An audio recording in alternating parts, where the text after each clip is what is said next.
My friend, bye. Papagupit lang tayo kasi nung minsan pinapahaba ko yung buhok ko. Sa pagtitipid kong magpagupit dun sa mura, kasi mahal nga ang gupit dito.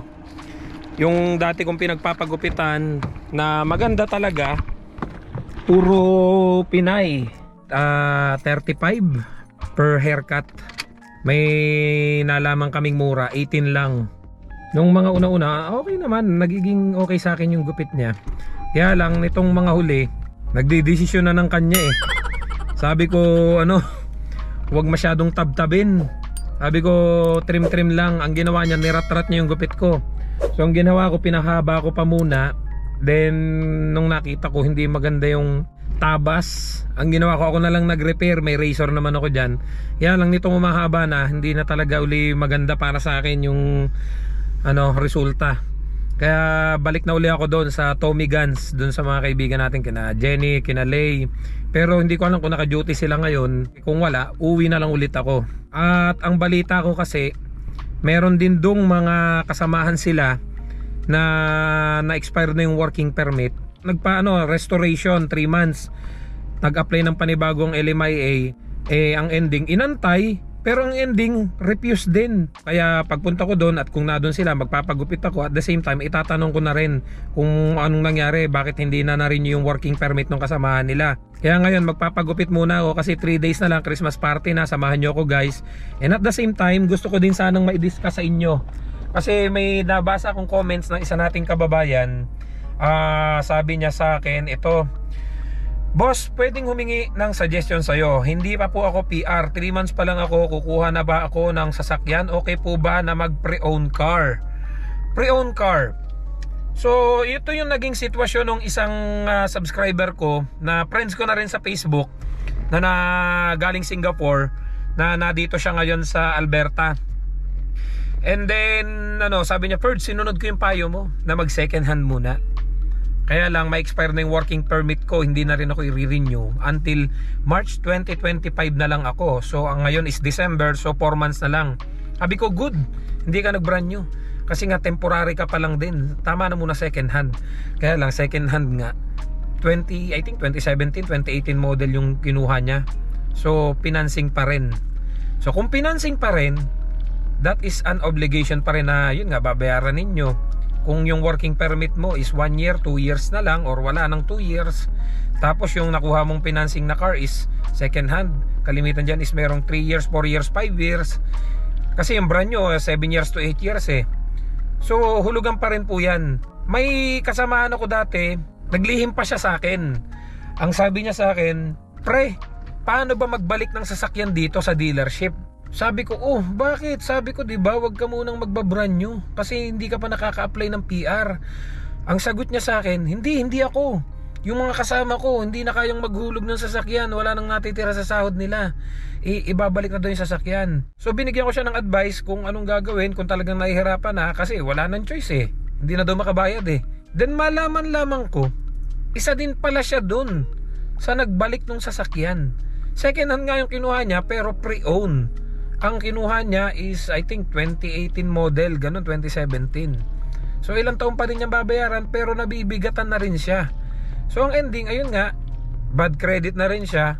Kaya ako po sinasabi sa inyo to, kasi kung brand new man or pre-own ang kukunin ninyo, tas temporary po kayo, tapos yun nga, sa dami ngayon ng nare-refuse na application, mga working permit na hindi na marirenew. So paano nyo po babayaran yan? Kung tapos na yung working permit nyo, wala na kayong status dito, pero yung bayarin nyo meron pang remaining na 2 years, 3 years, 4 years, paano nyo po yung babayaran?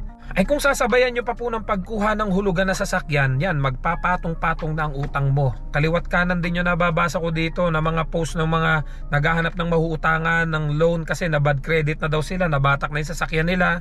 So na dito na doon yung family nila. Sabi ko nga po sa inyo, unahin nyo po muna habang kay temporary foreign workers ang mag-ipon. Lalo pat yung makukuha nyo, yung kagaya nung akin, 120 yung bahay.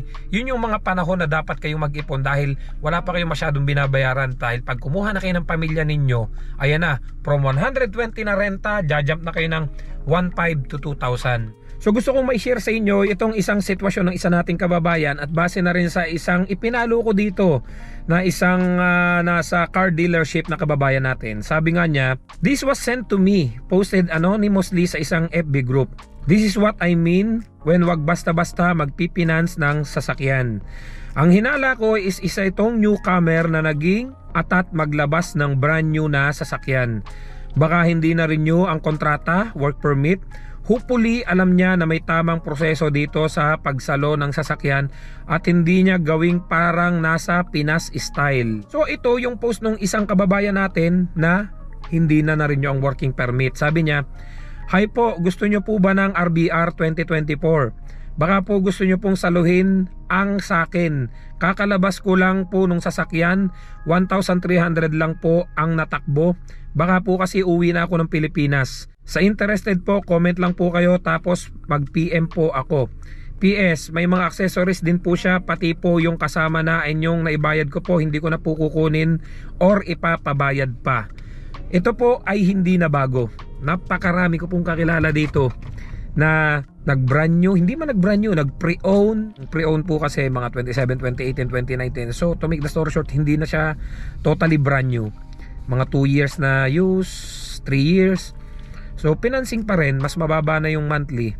Hindi naman maiwasan, takot mag second hand, baka daw mo tumirik, masiraan. Dapat po kasi inaalam nyo, gano'n nyo ba kadalas gamit yung sasakyan? Everyday ba? Gamit nyo po ba bahay to work? Or kagaya ka lang din namin na ito yung trabaho, ito yung bahay, na 1 minute away lang dun sa bahay. Meron naman po kung ibang kilala, 3 kanto lang, 2 kanto lang. Yung iba naman ay accessible sa bus. So ang nangyari, kahit na accessible siya sa lahat sa tren, sa bus, kumukuha pa rin ng sasakyan. So nagkaroon ka na ng additional na bayarin na insurance, gasolina. Yun nga, yung maintenance pa ng sasakyan. So masisira yung budget mo kung ikaw ay may planong mag-ipon. Tapos kung sabayan pa ng ikaw ay na-lay off, nawalan ka ng trabaho, yan nga po ang mangyayari. Mamumblema ka kung saan ka kukuha ng pambayad. May mga kakilala na po ako dito, hindi ko na po mabilang. Mga kababayan natin na hindi ko na alam bakit paulit-ulit. Kasi nga, ang mga kababayan natin, dahil nakikita din dun sa iba, bakit sila kaya, ako hindi. Baka PR na yan, ikaw hindi pa. Baka yan ay ilang taon na dito, ikaw ilang buwan pa lang. So kailangan po nating pairalin yung delayed gratification. Huwag po tayo magpadalos-dalos.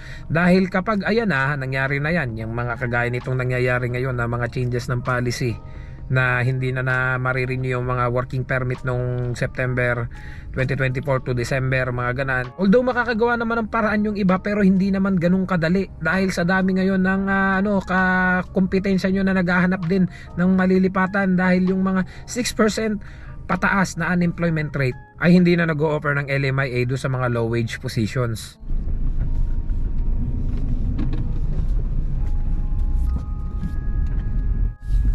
Marami pa rin kasing kababayan natin ang hindi updated. Until now, nakakabasa pa rin ako ng mga nagko-comment, "Sir, okay lang po ba? Magtuturis po kami dyan at dyan kami maghahanap ng trabaho." Sabi ko, ang dami pa rin pala talagang hindi updated. Kahit napakarami na ng vlogger dito sa Canada. Tapos may tumatawag pa sa akin na dati kong ka-work sa Pilipinas. Sabi niya, "Perds, okay lang bang mag-student? Kasi sabi nung ina-applyan namin, mababawi naman daw pagdating diyan. Magdalawang trabaho, 3 trabaho." Sabi ko, gago talaga tong mga agencing to, mga consultant na ganito, na patuloy nang hihikayat at ang ino-offer nila ay yung mag-student ka, mababawi daw, double job, triple job. Diyos ko naman. International students in Montreal are speaking out against the Quebec government for closing the door to applications for permanent residency through the Quebec Experience program. The international students rallied in front of the Immigration Ministry's Montreal office on Friday. Decision has halted dreams and caused widespread concern and despair amongst many international students and their families. We were shocked. All of the trust we had were gone because there was no prior notice. Even 1 hour if we had, we could have submitted our application. The French test exam was ready. We got the results just the day that they suspended the program. It's now time for many of the international students who have come to this country to go back home. But the problem is, many of these international students who are supposed to go home now really don't want to leave. In fact, they are now staging protests against provincial and federal governments over new rules which make them ineligible for postgraduate work permits and permanent residency. It really makes it clear that many of these students never really came to this country with the intent to study.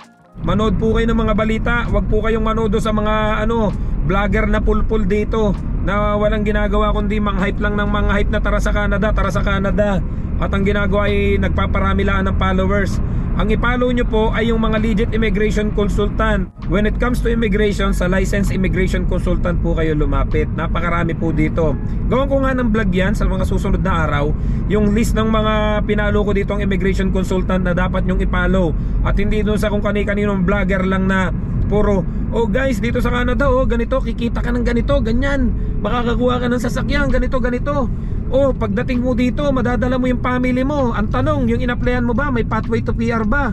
Ay, ang dami dito, yung ilang taon na, hindi pa rin nakaka-apply ng PR kasi wala silang pathway to PR. So, ang nangyayari, palipat-lipat sila ng employer. Then, after ng mga ilang taon, saka pa lang sila nakaka-apply ng PR nila. Well, ibang usapan naman kung sa Pilipinas pa lang, nag-apply kayo, papunta rito, landed immigrant na kayo, PR na kagad kayo pagdating dito, eh mas maganda po yun kumpara dun sa darating kayo dito ng temporary workers. Nagbabasa ako ng comments, sasabihin nila, sir, kahit na anong trabaho, basta makarating ng Canada.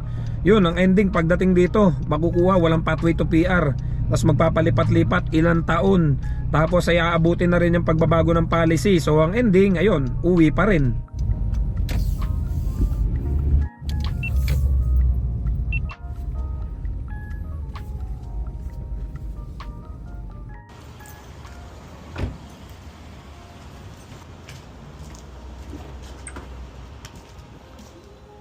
Oh, hi. Are you getting a haircut? Yep, is Lay here? Yeah. What's your phone number? 604. Hi, What's your name? Ferdinand. She'll be right out. Yeah, actually I saw her. Hi. Hi. Actually, pa-repair ako. Pa-repair. Meron nga kayo kasamang dinner nyo? Napauwi? Tama ba? Nag-restoration tapos... A few moments later. So uwi na tayo guys.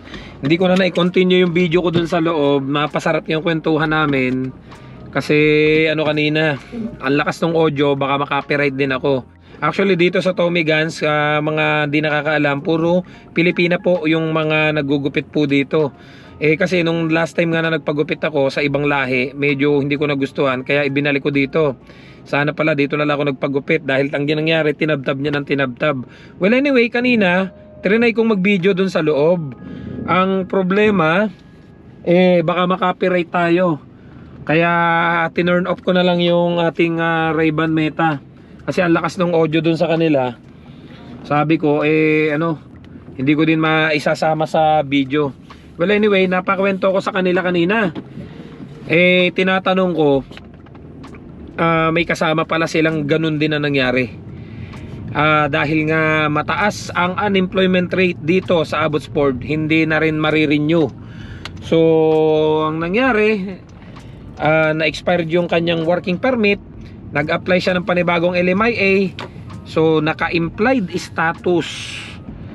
Ang ending, nag-antay ng restoration mga 3 months, pero yung pinag-antay niya, ang kinalabasan, ganun pa din, refuse yung kanyang application. Sila, nung nakausap ko ngayon, expired na rin yung kanilang working permit today. Yung mismong nagugupit sa akin, sabi niya, Perds, hanggang bukas na lang yung working permit ko. Yung aking LMIA, ini-apply nung August pa. So 4 months na dahil December na ngayon. Until now, wala pang balita. Kaya ang hirap po talaga ngayon, napakabagal ng process. So pag lumabas yung LMIA niya, yung working permit, ipaprocess pa po uli yun. So alam niyo po yung gaya nga ng sinasabi ko talaga, kakaiba ngayon ang mga nangyayari dito. Ang daming mga nadidepress na dahil alam niyo, nag-aantay kayo ng inyong application. Buti sana kung magantay ka ng 4 months, sureball na yan. Kaso hindi Ang tagal mong nag-antay, tapos ang ending, wala ka pang siguradong makukuhang sagot na, oh sure na yan. Ang kalalabasan pa po nung iyong application, manghuhula ka kung approve o hindi approve. Yung mga nag-a-approve na yan is tao lang din, yung mga nasa immigration. Sometimes mga bad mood yung mga yan. Gaya nga nung nabasa ko doon sa isang post ng kababayan natin, maayos naman daw lahat yung kanyang ipinasang mga documents, pero ang ending na-refuse pa din. Tapos yung mga ipinapapasa uling documents, parang ipinaulit lang. Pansin ko din nyo doon sa mga kakilala ko dito, can you imagine, mayroong sabay nagpasa ng application. Yung isa hinanapan ng police clearance, yung isa hindi. Pero pares lang silang dumating dito, sabay silang dumating dito, pares silang galing Taiwan. Yung isa pinakuha pa ng police clearance sa Taiwan, yung isa hindi na. Meron din po akong mga kasabayan, yung iba pinag-medical pa, meron din namang hindi. Kaya nga sabi niya, swerte ka pre pag natapat ka doon sa immigration officer na hindi ka na pagme-medicalin kasi iwas din sa gastos. May mga ganun po bang pangyayari dito? Sabi nga nila, swerte ka kapag natapat ka sa immigration officer na mabait. Kaya lagi nyo ipagpe-pray na sana matapat kayo doon sa mga immigration officer na mababait. Dahil pag natapat kayo doon sa mga may higpit, yung halos lahat ay talagang kalkalinado sa mga documents yung ipinasa, ayari kayo. Baka mahirapan kayo, yung minsan nag-aantay na kayo ng matagal tapos may hingin pa palang supporting documents. Dito na rin ako guys sa bahay, kadarating ko lang, in 20 minutes na lang papasok na rin ako sa work. Hindi lang talaga maiwasang mapaisip na halos lahat ng mga nababasa ko ngayon sa iba't ibang group, at even yung mga kakilala ko na nagtatanong sa akin, sir, kumusta na yung application mo? Yung application ko, nitong pinasa ko ng ganito, until na wala pa rin decision. Ang bagal talaga ngayon. At even yung mga vlogger din naman na nakikita ko yung mga pinopost nila na sinasabi din talaga nila na mabagal ngayon, maraming backlog. Nakakita ko yung isang post ni Ma'am Ina na may in-interview siya na isang immigration consultant, licensed immigration consultant, na napakarami daw ng backlog talaga ng IRCC. So ang naglalaro naman sa isip namin, tuloy-tuloy yung pag-accept nyo ng application para para may tuloy-tuloy na pumapasok na pera. Tapos yung mga pending, ang daming pending until now hindi nyo pa rin naasikaso. So hanggang dito na lang guys, na-share ko lang sa inyo dahil sa dami talaga ng mga lumalabas ditong mga issues at problema ngayon sa Canada. This is not the right time talaga para mag-Canada kayo ngayon. Kung may chance pa kayo makakuha ng ibang bansa na mas maganda compare dito, or kung mas maganda, kung magnegosyo na lang kayo, kung mapera naman kayo, sama-sama kayo ng pamilya nyo sa Pilipinas, mas maganda po yan. So see you guys sa next vlog. Don't forget to subscribe, like, and share this video para kahit paano updated kayo sa buhay namin dito sa Canada. I love you all. God bless. Bye-bye.